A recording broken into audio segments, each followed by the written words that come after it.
Well, good morning, everybody. Good morning. You guys, you feeling energized today?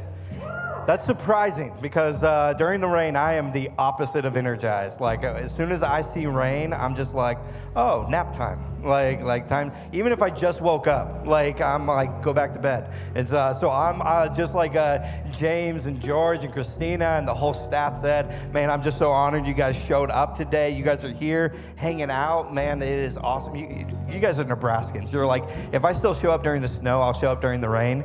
And so, but I'm just glad that you guys are here and everything like that. Hey, I want to take a moment and just shout out a couple people here today. If you guys didn't know, we have an entire team that comes this morning and sets this place up, all the way from our kids' rooms to our lobby to here in this room. Can we just give it up for everybody that makes today happen?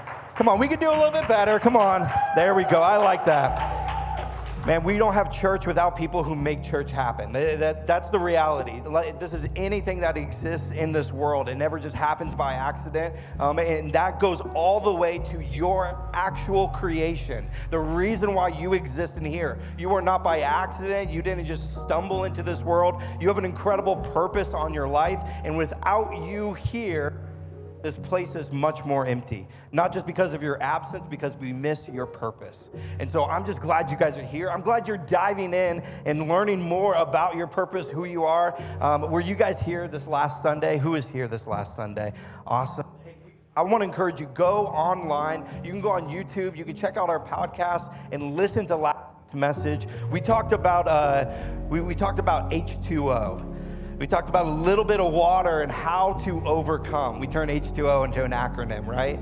That's kind of clever. Hey, come on, give me some clever points here. There we go. I feel it. And so, but what we looked at was there are often things in our lives we're actually quenching our thirst with things that are not actually giving us life. And Jesus gives us example.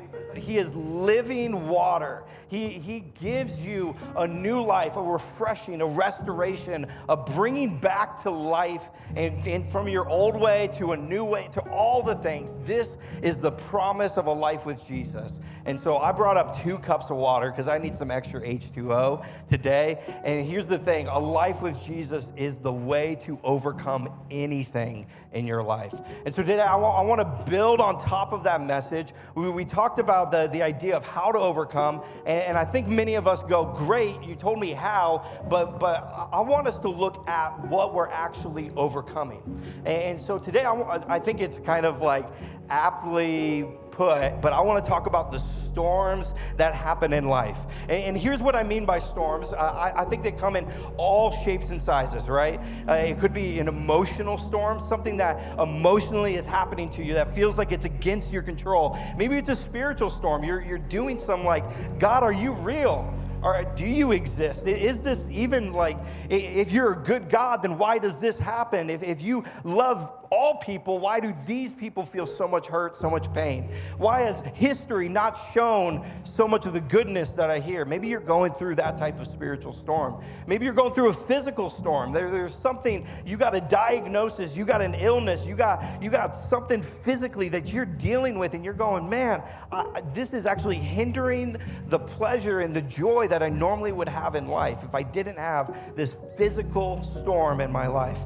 Man, it comes in so many different ways. But here's the thing, that all of us who have come out of some sort of season of trial, some sort of storm in our life, they've taught us a lot, haven't they? Sometimes good lessons, sometimes bad lessons. Sometimes the storms in life teach us who needs to be in our life. It teaches us, man, in the probably bad way, sometimes we just like kick people out of our lives because we were not living in a whole lot of good senses at that time. And so today I want to look at these storms, and I want to encourage you guys with this message. If you're taking notes, I always encourage you guys to take notes. Anybody who takes notes gets to heaven faster and gets a better seat, you know, and that's what I hear. I can't find that in the Bible, but I just heard about that. But today I'm going to title today's message, Row Your Boat. Row your boat. Come on, let's pray.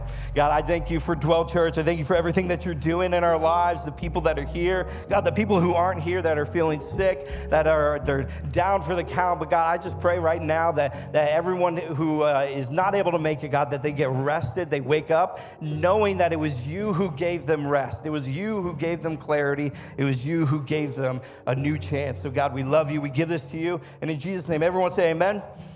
Amen, amen, man. It is good to see you guys. I love Sundays. Seriously, like good. Even like the Sundays where it's just like real rough. Right now, my wife is sick, and so anytime my wife is sick, it's going to be a rough day because she's the actual one who does all the work, and so suddenly I have to do some work, and it's hard, guys, and so I need to. Get my wife a card or something and thank her. But be praying for Pastor Natalie. She's not feeling too good. But I even on those days where it feels really stressful, man, I love Sundays because I love getting to be with you guys and doing all these things. And like we said already, I'm always so surprised who does and doesn't show up during like bad weather. And because who here is crazy and you like bad weather? Like if there's a tornado out, you're that crazy person. Like you hear the siren and you like almost kick the door open. You're like, where is it? Like it's gonna be right outside, and like you're like, take me to Oz, And so I'm a little bit that way.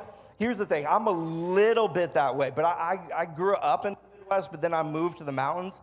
And when I lived in Utah, when I lived in the mountains, there was no storms. And then I came back to the Midwest and I became a baby.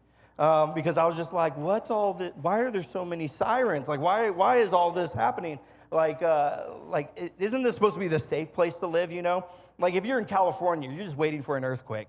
And if you're on the East Coast, like, I don't know, something's going to flood there. And so we're in the Midwest. We're supposed to be safe. Did you know Nebraska is double landlocked? It means that, like, we're not only just surrounded by a series of states, we're actually surrounded by two series of states within. We're the only state that's that way. So when everything bad that happens, like country-wise, they actually fly the president to Offutt Air Force Base because it would be the hardest place to attack. That's how deep we are into this place, and yet we still have tornadoes. Like, I feel like God should protect Nebraska. And we should have just a dome that's just like no bad thing. But some of you guys are crazy. I don't get it. If there's a storm, it bothers me. Because here's the thing. I lived in Florida for a year, and they have this thing called 90 Days of 90.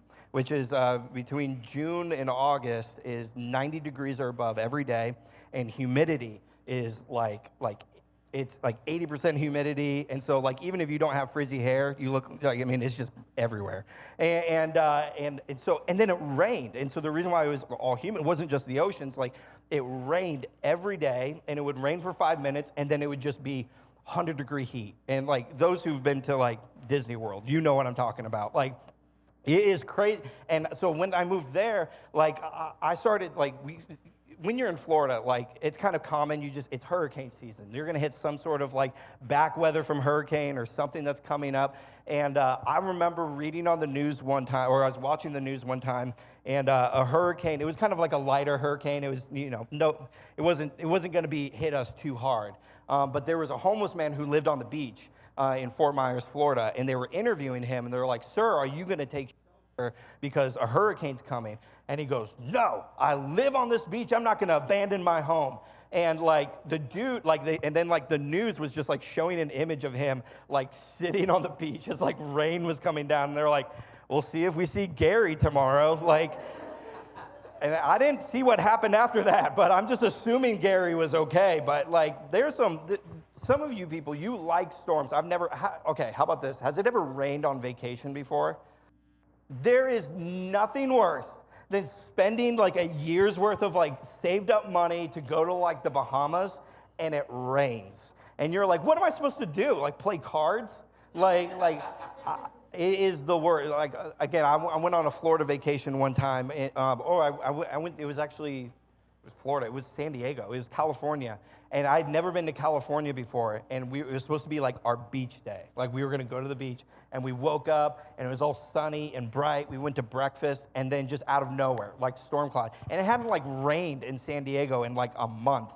And then like on our day of vacation, it rained. And I was just like, I don't know, God, what did I do? Like, what did I do to deserve this? But here's what I'm seeing in all this stuff. I think there's a group of people that like storms, and I think there's most of us who, whenever we see a storm, we just go, oh no, like this again, and here's the thing. We're either coming out of a storm, we're going into a storm, or we're right in the heart of a storm in our lives. In some part of it, there's always that type of thing that's going on. And here's what I've seen, is the first type of storms that we encounter in life are the storms that you just weather, that you just go through. Like you have no control over it just happening. And so the siren's gonna go, or the rain's gonna fall, the news is gonna tell you, hey, there's a storm coming, nothing you can do about it, you're just gonna weather this out. And these are the storms in life that you just didn't cause. But here's the thing, just because you didn't cause it doesn't mean that there's not a purpose in these types of storms. When you're facing these types of trials in your life, I want to give you some hope, is that every trial, everything that you're facing has some sort of purpose on the other side of it. It's just, are you going to get through it? And I see a lot of people that they actually choose to stay in their storms because they think this is what life is supposed to be. We call them Catholics. It's a joke that only works in Omaha, maybe. I've lived kind of all over the country, and it wasn't until I've really interacted with Omaha that I just met a bunch of really sad people that thought that was how life was supposed to go. And then you meet Andrea Joy, and you realize that you're supposed to live with some type of joy in your life, and you go, how? And I'm like, no, you gotta go through the storm, not just stay in it. Not just be in it, but here's the thing. I want to look at a family that in the Bible that I believe weathered a storm. And I want to show you a couple things in this. Genesis chapter 7, we're going to read in verse 17 here. It says, for 40 days the flood waters grew deeper, covering the ground and lifting the boat high above the earth. If you didn't know, we're talking about Noah right now. It says, as the waters rose higher and higher above the ground, the boat floated safely on the surface. Finally, the water covered even the highest mountains on the earth, rising more than 22 feet above the highest peaks. And then in chapter 8, it picks up this way in verse 1. It says, but God remembered Noah and all the wild animals and livestock with him in the boat. And he sent a wind to blow across the earth, and the flood waters began to recede. The underground water stopped flowing, and the torrential rains from the skies were stopped. So the flood waters gradually receded from the earth after what? 150 days. Exactly 5 months from the time the flood began, and the boat came to rest on the mountains of Ararat. 2.5 months later, as the waters continued to go down, other mountain peaks became visible. Okay, what's happening here? There's a storm being caused in life that Noah and his family did nothing to cause. In fact, it was everything in the outside world around them that was causing this.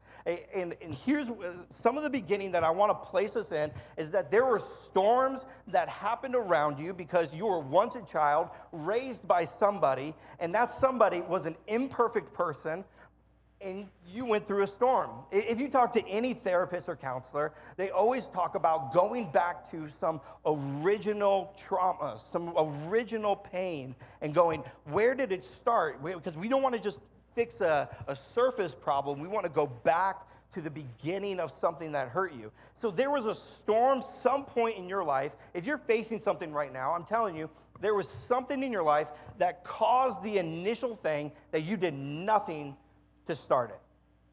And I hope that brings relief to you right now. Maybe for some of you that can be frustrating, but I want you to know that the beginning of whatever trial you're going through wasn't because you were a bad person. It just happened. And so what we see is God going, hey, there's going to be this storm in life. I need to set apart a faithful family that's going to weather this storm. And like I said, I think many of us, when we look at these types of storms where it feels like everything is flooding around us, we feel like it's never going to end. But what I felt like God was showing me in chapter 8 here was, it was 5 months. And then it was another 2 months after that. But then they started to see things lower. They started to see the mountain peaks again. There's some of us that you're in the storm, you can't see a light at the end of the tunnel, you don't know what it is, but I'm telling you, every storm eventually ends. But are you going to weather that storm? And let me give you God's direction to Noah of how to get through that.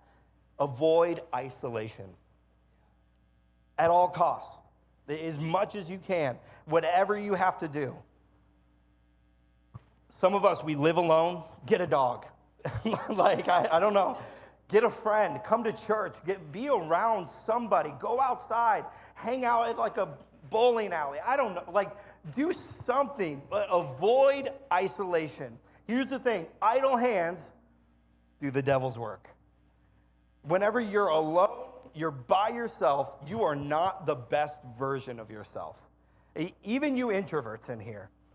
There's introverts in here, you're like, that's my best me. No. That's your avoided you. That's the you that gets to hide, that gets to put yourself behind a curtain, that gets to not have to try. And that is not the best version of you, is the version that's stopped. I'm telling you, avoid isolation. You see, here's what happens. In these storms that you didn't cause, is the most damage happens. Look at any story of hurricanes in this world, right? And what happened? I mean, the state, the city, whatever it is devastated. And what immediately happens after the hurricane starts to recede? Cleanup. But if you were if I can just be real for a second, I get to sit down with people and they talk about the storms of life that they went through and then now are currently going through, and I'm like, hey, I think the storm you're going through, it's bad, but it's not that bad, but I think it's worse because you didn't clean up after the previous one. And maybe someone never taught you, someone never kind of gave you that journey, and you were isolated for whatever reason, but no one helped you clean up. This is an amazing thing that exists in our country, is that when there's a natural disaster, an entire organization comes to clean up. Can I tell you, this is what the church is supposed to be. You're going through something. You're facing something, and then you're coming out of that, and the time is not to just sit in the rubble, sit in the dirt, wonder what did you do to cause this hurricane? Nothing. But now it's time to get help to clean up. But if we don't clean up, if we don't do this, we are going to face another storm. It's inevitable in life. It's unavoidable, and it's going to happen. And here's what I want you to do. In these seasons when you're coming out of storms, I want you to get ready. This is part of, we talked about a couple weeks, what's called a discipleship journey, where the reason why you're going to church is not to check off the spiritual little, checkbox of the week.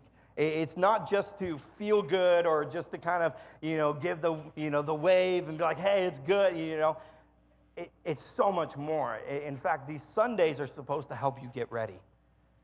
Because you're going to face Monday and Tuesday. Here's the thing, my kids, I love them. But I'm going to go home and I'm going to face the storms that is toddlers. Who knows what's happening at home right now with a sick mom. But there's a storm, and that's a light one. But some of you are heading into some pretty heavy things. I want you to spend the times out of storms, these little calm moments, to get ready. Get ready for what God is bringing to you. See, here you can learn from the storm, or you can be destroyed by the storm. You can learn what God is trying to teach in these moments.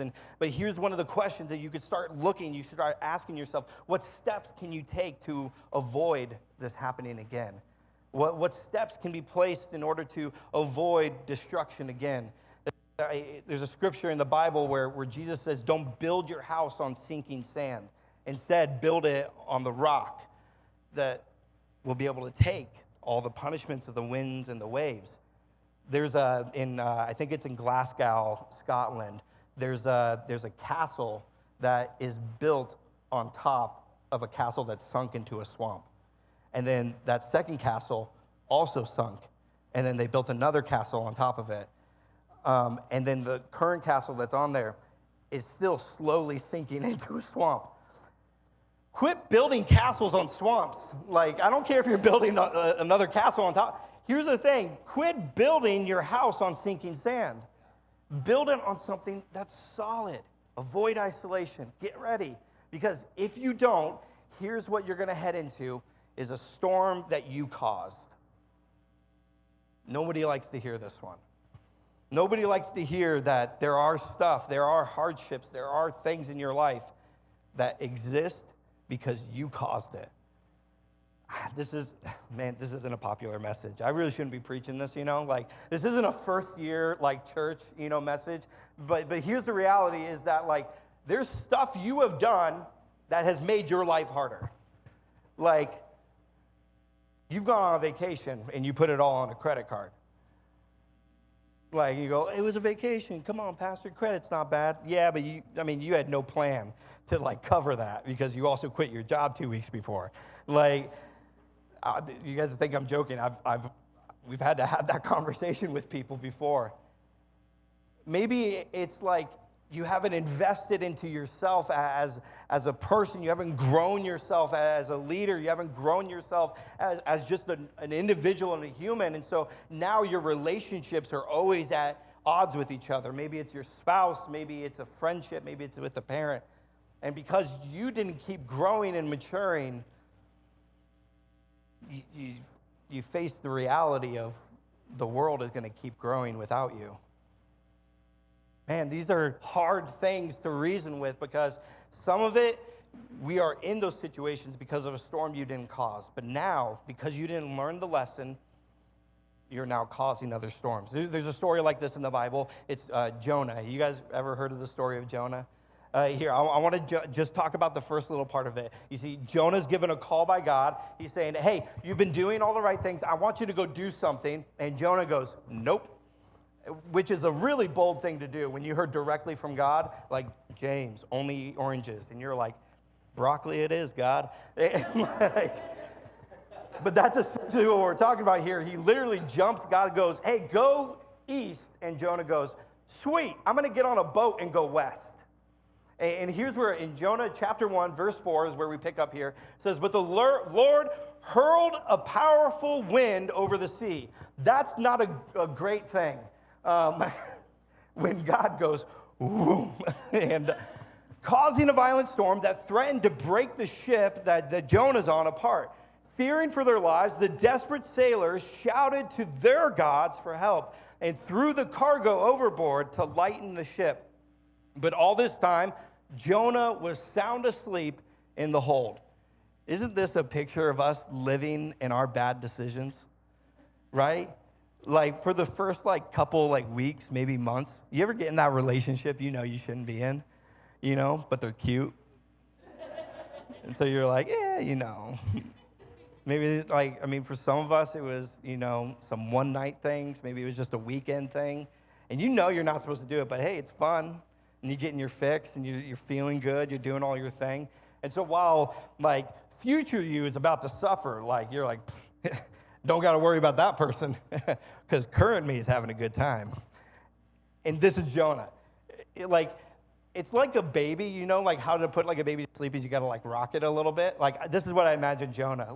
The ship is rocking back and forth, and he's like, this is kind of nice. It's like being in a hammock. And above the ship, everybody's like, throw it overboard. I don't care if it's Allah, I don't care if it's Yahweh, I don't care if it's Buddha. Someone just pray. Someone, because we're going to die. And Jonah's like, ugh. Oh, man. Oh, it's so tight. It's hard to sleep on a bench. And this is a lot of us in the beginnings of our bad decisions. We don't even realize we're causing a storm in our life. It's actually hurting other people around us. You're causing storms that people uncaused. And it almost tricks us to thinking that it's a good idea, right? People ask me, how do we get out of this? How do we get out of these storms we cause? But nobody likes my answer because it's come to church this Sunday. But here's the thing. Jonah chapter 4, or starting in verse 12, Jonah starts to realize that he's the problem. Verse 8 says, "Why has this awful storm come down on us?" And they demanded, "Who are you?" They're talking to Jonah here. "What is your line of work? What country are you from? What is your nationality?"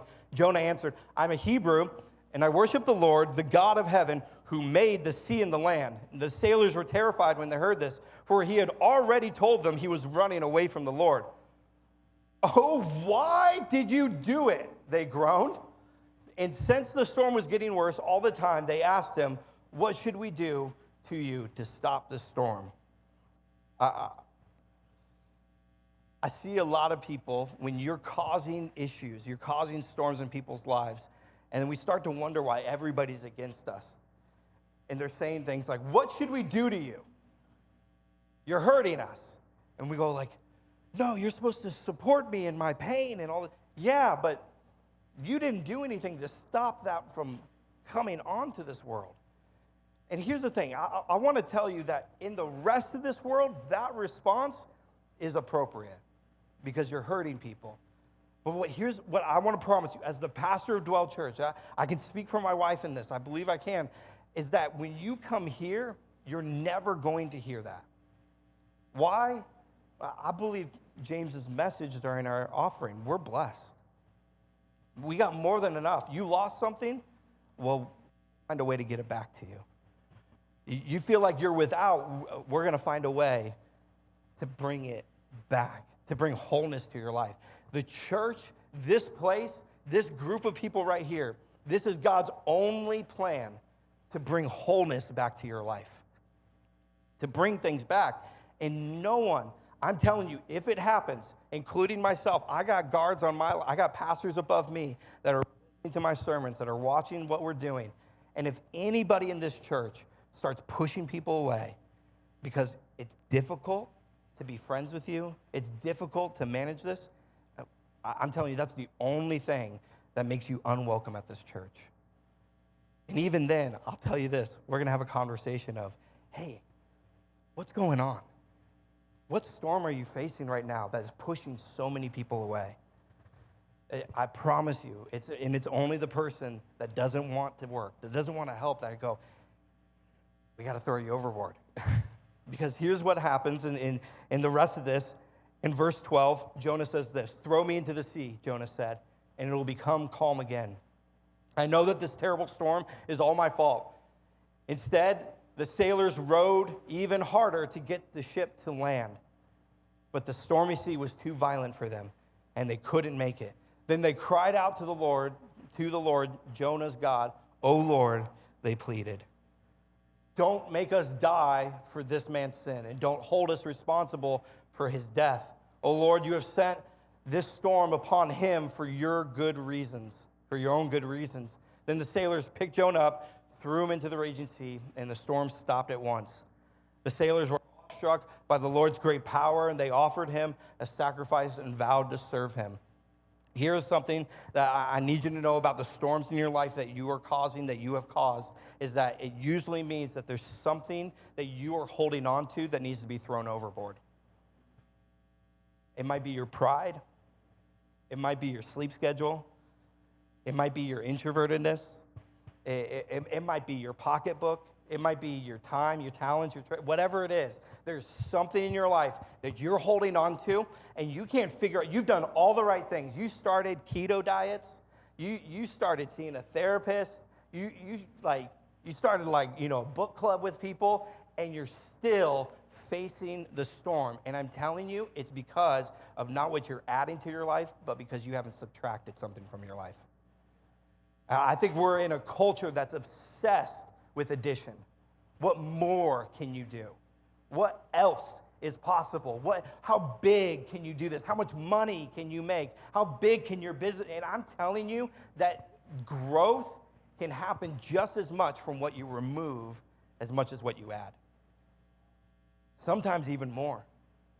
Sometimes that thing that habit, that attitude, just stopping it will start a whole new thing without you even trying. Let's just look at relationships.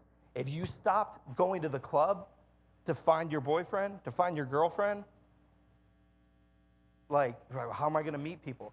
I don't know, go to church. Probably meet someone there, and then if enough people did that, like, you probably wouldn't have to worry about that. Like, I don't know, just every person I meet on Tinder. Like, well, Tinder's the problem then. Like, so if it's every person, then stop that. Like, let's look at your job. My boss is making me work hours that I don't want to do, and I'm feeling abused. I'm feeling like I'm not being valued. I'm telling you, you are good enough, smart enough, and capable enough to be valued at a place that can actually take you. Now, here's the thing. Don't be dumb. Don't quit without a plan. But make a plan. Man, so many people. I worked in a warehouse, I worked in for 6 years. I worked in, it had 300 different employees in it that were all doing warehouse jobs. And I sat down, I was part of quality assurance, so I'd have to sit and talk with people and hear their story. And it was great, but so many times I would just hear from men that have been working for 16 years on a production line that hate their job. And you know there's other work. Like, you can do this. Like, you got a lot of skill sets that you learned. I'm not joking. I would tell people, you have the ability to find a new job. And not out of quit. We don't need, it was just no, you're smart. You're capable. You are better than your current situation. Some of you, you're always going to be unhappy working for somebody because you're supposed to start your own business. You're supposed to be your own boss. Some of you, you're tired right now because you are your own boss, and you might not have been designed that way. It's okay. There is plenty of places where you can enhance other work fields because you're great. I'm going on a rant right now. I don't know. I'm just feeling something in my... I'm seeing a little light bulb on for a couple people right here. I'm telling you, you don't have to settle for the storm. There is something better. But you got to throw something off. You got to put something away, otherwise it's going to keep happening. Here's last storm here. We're going to close it up with this. Mark chapter 4. It's similar to the one that Jonah's experiencing, except this time Jesus is involved.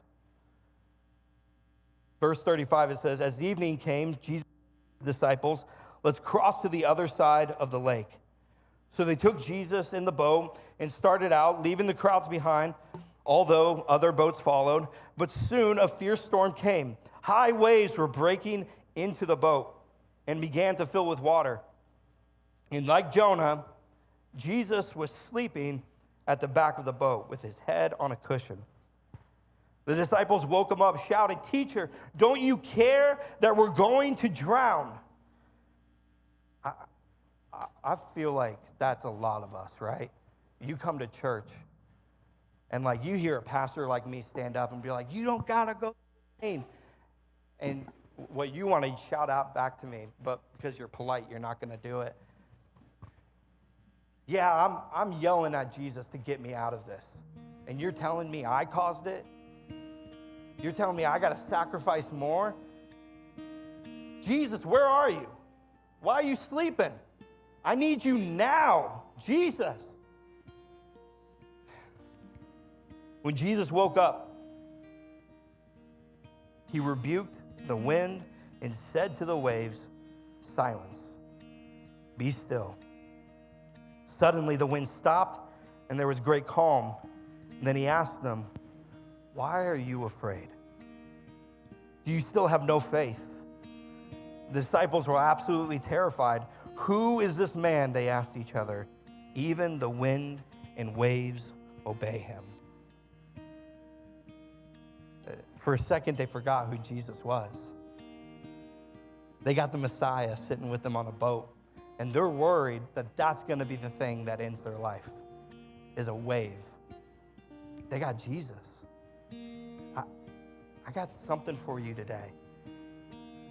You see a big wave coming up against you right now. And I'm telling you that there are storms you caused. There are storms that you didn't do anything to cause. But then there's storms he stops. There are storms that with your faith, with believing who Jesus is in your life, that you could look at a storm and go, be still. Silence. No, I don't need to deal with you. I love this. In the story of Noah,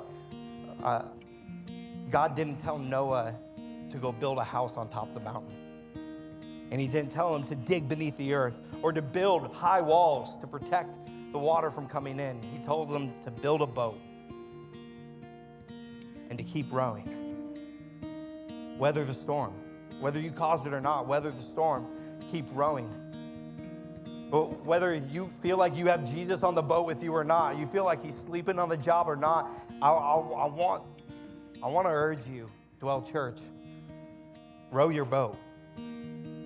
Jesus performs this amazing miracle of stopping the wind and waves. But here's the thing, he didn't take them out of the water. He didn't put them on dry land. He said, all right, the wind's done.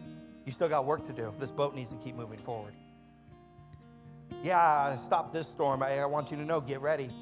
There's another storm coming. And I called 12 of you so you guys wouldn't be alone. 2 chapters later, Mark chapter 6. There's another storm on the same lake. And you would think they had learned their lesson. This time, Jesus isn't with them. Isn't this crazy? So here's what Jesus does. He sees that there's a storm coming, and so he walks out on the water to go get them. Man, I don't know if you feel like Jesus is with you or not on the boat. Can I tell you, he sees you. He sees you working hard. He sees you rowing the boat. He sees you trying to chase joy, to try to bring life back into you, to help your kids, to raise your family, to pursue a good life with your job. He's seen you do the work. I want to tell you, he's walking out to you. It's in this scene that Jesus calls Peter out to walk on the water with him. Can you imagine not just rowing through a season of life, but instead walking on the waves of the storm? This is the call on your life. Like, how are people going to know you're Christian? Is it going to be a sign on 72nd and Dodge? Is it going to be a group of people like calling out hate to a parade downtown? No. That's not Jesus. See, the people who look like Jesus the most are the people who walk on the stormy waves. If you could be calm in a storm, I want whatever you got.